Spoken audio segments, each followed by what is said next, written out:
Hello दोस्तों, स्वागत है आप सबका एक बार फिर से चैनल पर। यहाँ पर हम इस वीडियो के माध्यम से यूपी के जो आने वाले एग्जामिनेशन है, जैसे आपको वीपीओ का लगा हुआ है, इसके बाद देखिए जूनियर असिस्टेंट का भी एग्जामिनेशन है, एजीटीए का एग्जामिनेशन है जो कि लगा हुआ है। तो उसी से संबंधित यूपी स्पेशल, जैसे कि आपको पता होगा कि सब में आपको 20 नंबर का यूपी स्पेशल 100% आना है। तो काफ़ी ज़्यादा महत्वपूर्ण है आप लोगों के लिए यूपी स्पेशल। तो यहाँ पर आपको मैंने 6-7 वीडियो है जो कि करा दी गई हैं, जिसमें इम्पोर्टेंट फैक्ट्स आपके एग्जाम के पॉइंट ऑफ व्यू से जो है तो उन्हें हमने करवाया है। और उसी सीरीज में ये अगला वीडियो जैन धर्म और बौद्ध धर्म से संबंधित है। और ये देखिए यूपी के परिप्रेक्ष्य में है जो कि चीज़ें यहाँ पर आपको बताई जा रही हैं, ये चीज़ आपको ध्यान देना है। देखिए जैन धर्म और बौद्ध धर्म के बारे में बात करें तो देखिए 6वीं शताब्दी में आपको पता ही होगा कि जैन धर्म बौद्ध धर्म 6वीं शताब्दी में ही है जो कि आते हैं भारत में, और उद्भव भी इनका यहीं से है जो कि होता है। ये चीज़ भी आपको ध्यान देना है, जैन धर्म और बौद्ध धर्म दोनों का उद्भव भारत में ही होता है, ठीक है। और दोनों का मेन अगर एरिया बात करें तो उत्तर प्रदेश और बिहार ही होता है, ठीक है। उत्तर प्रदेश खासकर गौतम बुद्ध जी का जो अधिकांश सन्यासी जीवन है उत्तर प्रदेश में ही व्यतीत होता है। इसी कारण से उत्तर प्रदेश को बौद्ध धर्म का पालना है जो कि कहा जाता है। ये चीज़ भी आपको जो है ध्यान देना है। अब देखिए प्रमुख जैन तीर्थंकर हैं और उनके जन्म स्थान देख लेते हैं। तो देखिए ऋषभदेव जो पहले जैन तीर्थंकर रहे हैं, इनका जन्म स्थान अयोध्या है। अजितनाथ जी का भी अयोध्या है। अनंतनाथ जी का भी अयोध्या है। पार्श्वनाथ जो 23वें जैन तीर्थंकर है, इनका वाराणसी है, ठीक है। ज्ञान प्राप्त करने के बाद जो महात्मा बुद्ध जी थे, इन्होंने देखिए अपना पहला उपदेश कहाँ दिया था, तो सारनाथ ऋषिपत्तन में जो कि दिया था। और इसी प्रथम घटना को धर्म चक्र प्रवर्तन है जो कि कहा जाता है। ये चीज़ भी है जो कि आपको ध्यान देना है, ठीक है। महात्मा बुद्ध जी ने अपने सर्वाधिक उपदेश कहाँ दिए हैं, तो श्रावस्ती में है जो कि दिए हैं, ये चीज़ भी ध्यान दीजिएगा। और 483 ईसा पूर्व में जो कुशीनारा यानी जो कुशीनगर पड़ता है, यहाँ पर महात्मा बुद्ध जी जो है इनकी मृत्यु हो जाती है। और इस घटना को महापरिनिर्वाण है जो कि हम लोग कहते हैं, ठीक है। इसके बाद देखिए सोहगौरा ताम्रलेख इंपॉर्टेंट है। ये देखिए कहाँ से संबंधित है, गोरखपुर जिले से संबंधित है, वहाँ पर स्थित है। यह अभिलेख मौर्यकालीन था, जिसमें क्या पता चलता है कि इसमें पता चलता है कि मौर्य काल में अकाल की स्थिति में जनता को अनाज का वितरण है जो कि किया जाता था उस समय, ठीक है।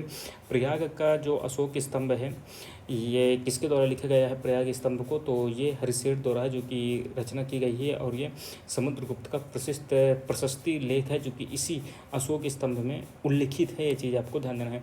सारनाथ का स्तंभ लेख, जिसका निर्माण मौर्य शासक जो है अशोक, इन्होंने करवाया था। इसके शीर्ष पर देखिए सिंह यानी शेरों की आकृति है जो कि बनी हुई है, और जिसे जो है भारत सरकार ने अपना राजकीय चिन्ह है जो कि बनाया है। और देखिए शेर कितने हैं, तो 4 हैं। ये चीज़ आपको ध्यान देना है।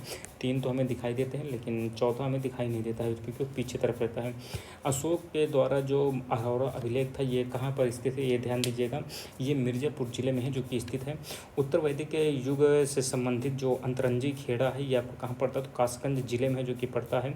यहाँ से गैरिक मृदभांड और कृष्ण लोहित मृदभांड संस्कृतियों के अवशेष है जो कि प्राप्त हुए हैं। ये चीज़ जो है आपको ध्यान देना है।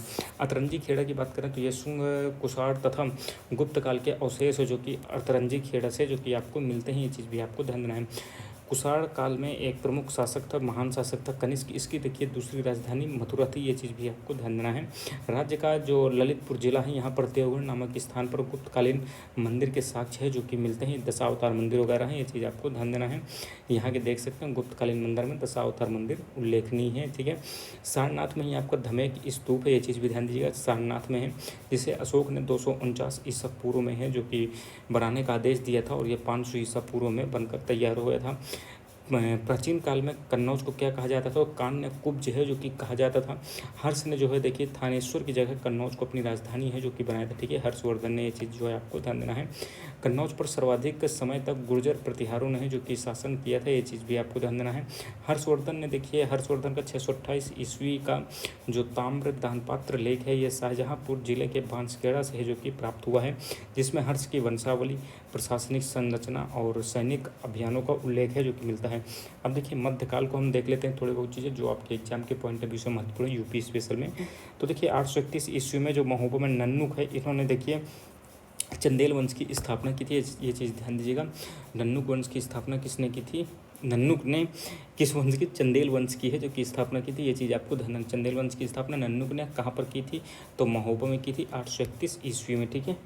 चंदेलों का जो राज्य है जजाक भुक्ति के नाम से भी काफ़ी ज़्यादा प्रचलित था। उनकी राजधानी महोबा थी।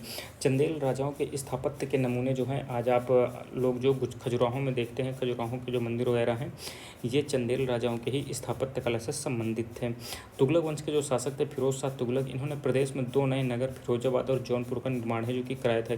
जौनपुर बहुत ही महत्वपूर्ण है, ध्यान दीजिएगा हिस्ट्री के पॉइंट ऑफ व्यू से। जौनपुर का निर्माण किसने कराया था? फिरोज शाह तुगलक ने कराया था, और अपने बड़े भाई जो है मोहम्मद बिन तुगलक यानी जौना खां की स्मृति में है जो कि इसने करवाया था। जौनपुर में ही आपका अटाला मस्जिद है और इसका निर्माण इब्राहिम शाह सरकी ने है जो कि कराया था। सल्तनत काल एवं मुगल काल में जो कड़ा यानी जो प्रयागराज के निकट में है महत्वपूर्ण एकता सूबा था, ये चीज़ भी आपको ध्यान देना है। 1504 में देखिए आगरा शहर की स्थापना की जाती है किसके द्वारा? तो सिकंदर लोदी के द्वारा, तो जो की गई थी सिकंदर लोदी द्वारा जो है आगरा शहर की स्थापना की गई थी। कब? 1504 में। सूफी संत रहे हैं शेख निजामुद्दीन औलिया साहब जी, ये काफ़ी बड़े सूफी संत थे और एक इतिहासकार भी थे। अब्दुल कादिर बदायूनी का संबंध कहाँ से? ये चीज़ ध्यान दीजिए, दोनों का ही संबंध बदायूं उत्तर प्रदेश से हैं। इतिहासकार रहे हैं जियाउद्दीन बरनी, ये कहाँ से संबंधित थे? तो बुलंदशहर जिले में स्थित जो बरनी के निवासी थे। नूरजहाँ जो थी आगरा में अपने पिता एतमाउद्दौला का मकबरा है जो कि बनवाए थे, ये चीज़ भी आपको ध्यान देना है। एतमाउद्दौला का मकबरा कहाँ है? तो आगरा में है, बनवाए किसने? नूरजहाँ ने। बादशाह अकबर जो था इन्होंने देखिए प्रयाग की पुनर्स्थापना की और इसे जो है प्रयाग को इलाहाबाद नाम है जो कि दिया था। सलीम जो जहांगीर थे, बचपन का नाम सलीम था, तो इनका जन्म फतेहपुर सीकरी में जो कि हुआ था, ये चीज़ भी ध्यान दीजिएगा। 1613 में ओरछा जो आपका झांसी में पड़ता है, ओरछा के जो शासक थे वीर सिंह बुंदेला ने इन्होंने झांसी की स्थापना की थी। कब? 1613 में। देखिए उत्तर मध्यकाल से चीज़ों को देख लेते हैं तो 1764 में आपको पता होना चाहिए कि बक्सर का युद्ध होता है, ठीक है। इसमें जो है बंगाल के नवाब जो होते हैं मीर कासिम और अवध के नवाब होते हैं शुजाउद्दौला और मुग़ल बादशाह जो है शाह आलम द्वितीय, इन तीनों की सेवाएं एक सेना जो है एक साथ मिलकर अंग्रेज़ों के खिलाफ लड़ती हैं, ठीक है। 1765 में क्या होता है, ये तीनों एक साथ मिलकर लड़ते तो हैं लेकिन ये अंग्रेज़ों से हार जाते हैं, ठीक है। और 1765 में इसी कारण से इलाहाबाद की संधि होती है जो कि बक्सर युद्ध के उपरांत अंग्रेज़ों और मुग़ल बादशाह के मध्य में है जो कि होती है। शुजाउद्दौला ने देखिए 1773 में वारेन हेस्टिंग के साथ बनारस की संधि कर ली थी। इसको देखिए अवध के नवाब जो आसिफुद्दौला हैं इन्होंने अपनी राजधानी फैजाबाद अयोध्या से लखनऊ है जो कि स्थापित कर दी थी।